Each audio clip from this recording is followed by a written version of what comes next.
അമേരിക്കയുടെ മാർച്ച് മാസത്തെ manufacturing index data market പ്രതീക്ഷിച്ചതിനേക്കാൾ ഉയർന്ന രീതിയിൽ വന്നത് ഇൻട്രസ്റ്റ് റേറ്റ് കട്ട് തീരുമാനത്തെ വൈകിപ്പിച്ചേക്കും എന്നുള്ള ആശങ്ക നിലനിൽക്കുന്നതിൻ്റെ പശ്ചാത്തലത്തിൽ കഴിഞ്ഞ ദിവസം അമേരിക്കൻ മാർക്കറ്റുകൾ നെഗറ്റീവ് സൈഡിൽ ക്ലോസിംഗ് നൽകി.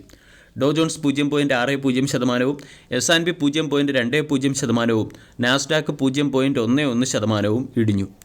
കഴിഞ്ഞ 1.5 വർഷത്തെ ഏറ്റവും ഉയർന്ന മാനുഫാക്ചറിംഗ് ഇൻഡെക്സ് ഡേറ്റയാണ് മാർച്ച് മാസത്തിൽ അമേരിക്ക പുറത്തുവിട്ടത്. ഫെബ്രുവരി മാസത്തെ PMI ഡേറ്റ 47.8 ആയിരുന്നു. മാർച്ച് മാസമായപ്പോൾ ഇത് 50.3 ഉയർന്നു.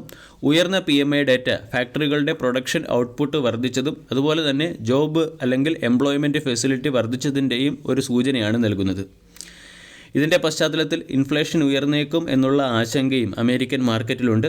അതുകൊണ്ടാണ് കഴിഞ്ഞ ദിവസം അമേരിക്കൻ മാർക്കറ്റ് നെഗറ്റീവ് സൈഡിൽ ക്ലോസിംഗ് നൽകിയത്. അമേരിക്കൻ മാർക്കറ്റ് നെഗറ്റീവ് സൈഡിൽ ക്ലോസിംഗ് നൽകുകയും ഗ്ലോബൽ മാർക്കറ്റ് അല്ലെങ്കിൽ ഏഷ്യൻ മാർക്കറ്റ് ഉൾപ്പെടെയുള്ള ഗ്ലോബൽ മാർക്കറ്റുകൾ ഒരു ഫ്ലാറ്റ് പെർഫോമൻസ് കാഴ്ചവെക്കുന്നതിൻ്റെയും പശ്ചാത്തലത്തിൽ ഇന്നത്തെ ദിവസം ഇന്ത്യൻ മാർക്കറ്റിൽ ഒരു ഗ്യാപ് ഡൗൺ ഓപ്പണിങ്ങിന് വേണം നമ്മൾ തയ്യാറെടുക്കാൻ. ഇന്ത്യയെ സംബന്ധിക്കുന്ന ഒരു പോസിറ്റീവ് ഡേറ്റ ഇന്ത്യയുടെ GST കളക്ഷനിലുണ്ടായിരിക്കുന്ന വർധനവാണ്. 2024 മാർച്ച് മാസത്തെ GST കളക്ഷൻ്റെ ഹിസ്റ്ററിയിൽ തന്നെ രണ്ടാമത്തെ ഏറ്റവും ഉയർന്ന കളക്ഷൻ റെക്കോർഡിനെയാണ് ഇൻഡിക്കേറ്റ് ചെയ്യുന്നത്. 2024 ഫിനാൻഷ്യൽ ഇയറിൽ ഏകദേശം 20.14 ലക്ഷം കോടി രൂപയുടെ GST കളക്ഷൻ നേടാനായി.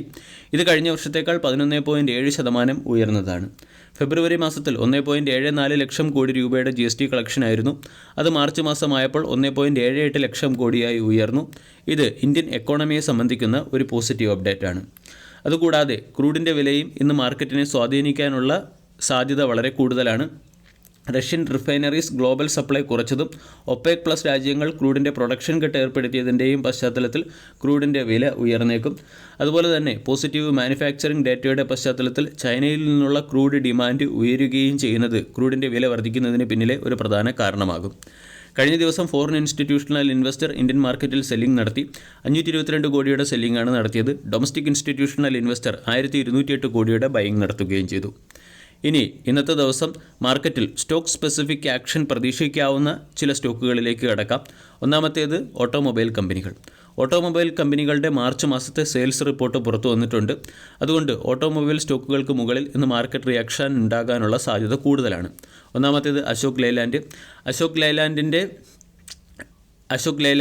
വെഹിക്കിൾ സെയിൽസ് ഇയർ ഓൺ ഇയറിൽ 4% ഇടിഞ്ഞ് 22,866 യൂണിറ്റായി കുറഞ്ഞിട്ടുണ്ട്. ഡൊമസ്റ്റിക് സെയിൽസിൽ 7% ഇടിയോടുകൂടി 21,317 യൂണിറ്റ് സെയിൽസാണ് കമ്പനിക്ക് നടത്താൻ സാധിച്ചത്. മീഡിയം ആൻഡ് കൊമേഴ്ഷ്യൽ വെഹിക്കിൾ സെയിൽസിൽ 7% ഇടിവ് ഇയർ ഓൺ ഇയറിൽ വരികയും 15,562 യൂണിറ്റിൻ്റെ സെയിൽസ് മാർച്ച് മാസത്തിൽ കമ്പനിക്ക് നടത്താൻ സാധിക്കുകയും ചെയ്തു. TVS മോട്ടോറിൻ്റെ 2 വീലർ ആൻഡ് 3 വീലർ സെയിൽസിൽ വർധനവുണ്ടായിട്ടുണ്ട്. 12% ഇയർ ഓൺ ഇയറിൽ വർധനവാണ് ഉണ്ടായത്. ടോട്ടൽ 3.54 ലക്ഷം യൂണിറ്റ് വെഹിക്കിൾസാണ് മാർച്ച് മാസത്തിൽ കമ്പനിക്ക് വിറ്റഴിക്കാൻ സാധിച്ചത്. 2 വീലർ സെയിൽസിൽ 12% വർധനവ് ഇയർ ഓൺ ഇയറിലുണ്ടായി. ടോട്ടൽ 3.44 ലക്ഷം യൂണിറ്റ് വെഹിക്കിൾ കമ്പനിക്ക് സെൽ ചെയ്യാൻ സാധിച്ചു. ഡൊമസ്റ്റിക് ടു വീലർ സെയിൽസ് 8% വർദ്ധിച്ച് 2.6 ലക്ഷം യൂണിറ്റായി മാറുകയും 2 വീലർ എക്സ്പോർട്ട് 23% വർദ്ധിച്ച് 91,972 യൂണിറ്റായി മാറുകയും ചെയ്തു. മാരുതി സുസുക്കിയുടെയും വെഹിക്കിൾ പ്രൊഡക്ഷൻ വർദ്ധിച്ചിട്ടുണ്ട്. കഴിഞ്ഞ വർഷവുമായി താരതമ്യപ്പെടുത്തുമ്പോൾ വെഹിക്കിൾ പ്രൊഡക്ഷൻ 8.2% വർദ്ധിച്ച് 1,54,148 യൂണിറ്റ് വെഹിക്കിളിൽ നിന്നും 1,66,730 യൂണിറ്റ് വെഹിക്കിളായി ഉയർന്നിട്ടുണ്ട്.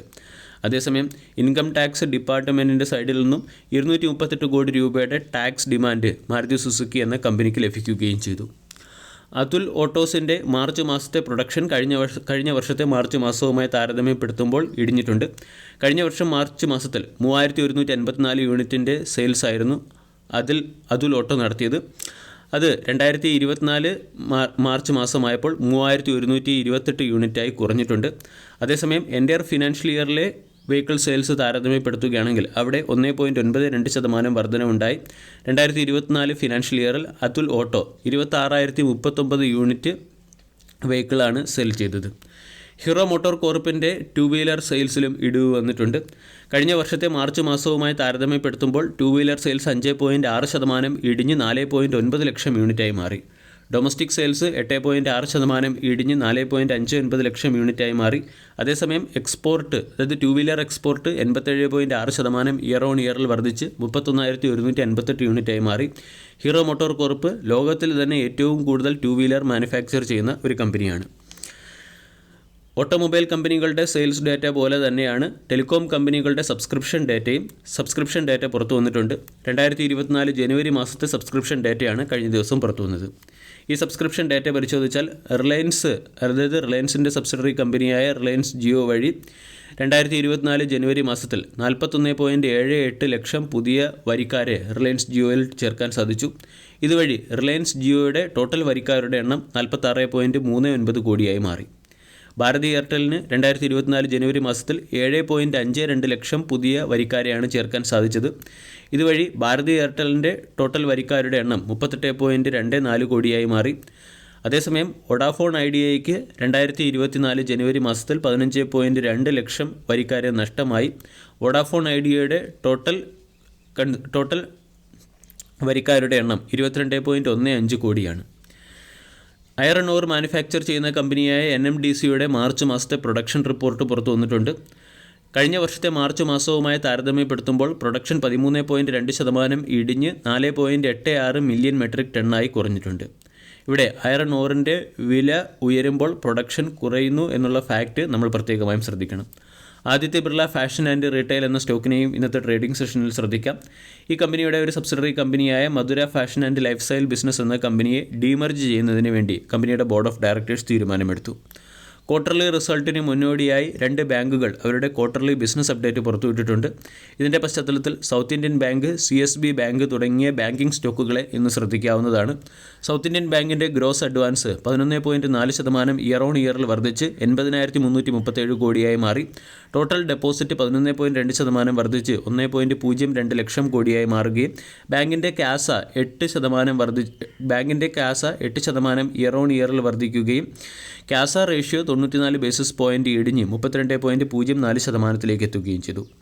CSB ബാങ്കിൻ്റെ ടോട്ടൽ ഡെപ്പോസിറ്റ് 21.27% വർദ്ധിച്ച് 29,719 കോടിയായി മാറിയിട്ടുണ്ട്.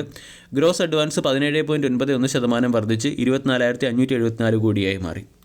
ഭാരത് ഡൈനാമിക്സ് എന്ന PSU സ്റ്റോക്കിനെ ഇന്നത്തെ ട്രേഡിംഗ് സെഷനിൽ ശ്രദ്ധിക്കാവുന്നതാണ്. ഭാരത് ഡൈനാമിക്സിൻ്റെ 2024 ഫിനാൻഷ്യൽ ഇയറിലെ ടേൺ ഓവർ 5.6% ഇടിഞ്ഞ് 2,489 കോടിയിൽ നിന്നും 2,350 കോടിയിലേക്ക് ചുരുങ്ങിയിട്ടുണ്ട്. ഇവിടെ സപ്ലൈ ചെയിനിലുണ്ടായിരിക്കുന്ന ഡിസ്ട്രപ്ഷൻസിൻ്റെ പശ്ചാത്തലത്തിലാണ് കമ്പനിയുടെ ടേൺ ഓവർ ഇടിഞ്ഞത്. അതേസമയം ഓർഡർ ബുക്ക് ഇൻടാക്റ്റ് ആണ്. 19,468 കോടി രൂപയുടെ ഓർഡർ ബുക്കാണ് ഭാരത് ഡൈനാമിക്സ് എന്ന കമ്പനിക്കുള്ളത്. ഇന്ത്യയിലെ largest listed power sector infrastructure investment ട്രസ്റ്റായ ഇൻഡിഗ്രിഡ് എന്ന സ്റ്റോക്കിനെ ഇന്നത്തെ ട്രേഡിംഗ് സെഷനിൽ ശ്രദ്ധിക്കാവുന്നതാണ്. ഇൻഡിഗ്രിഡിൻ്റെ ആദ്യ ഗ്രീൻഫീൽഡ് പ്രൊജക്റ്റായ കളം ട്രാൻസ്മിഷൻ ഓപ്പറേഷൻ ആരംഭിച്ചു കഴിഞ്ഞു. ഏകദേശം 35 വർഷത്തേക്ക് ബിൽഡ് ഓപ്പറേറ്റ് മെയിൻറ്റെയിൻ എന്ന രീതിയിലുള്ള ഒരു പ്രോജക്റ്റാണ് കളം ട്രാൻസ്മിഷൻ എന്ന പ്രോജക്റ്റ്. ഈ പ്രോജക്റ്റിൻ്റെ കൊമേഴ്സ്യൽ പ്രൊഡക്ഷൻ ആരംഭിച്ചതിൻ്റെ പശ്ചാത്തലത്തിൽ ഇൻഡിഗ്രിഡ് എന്ന സ്റ്റോക്കിനെ ഇന്നത്തെ ട്രേഡിംഗ് സെഷനിൽ ശ്രദ്ധിക്കാം. വീഡിയോ എല്ലാവർക്കും ഇഷ്ടമായി എന്ന് വിശ്വസിക്കുന്നു. Thank you.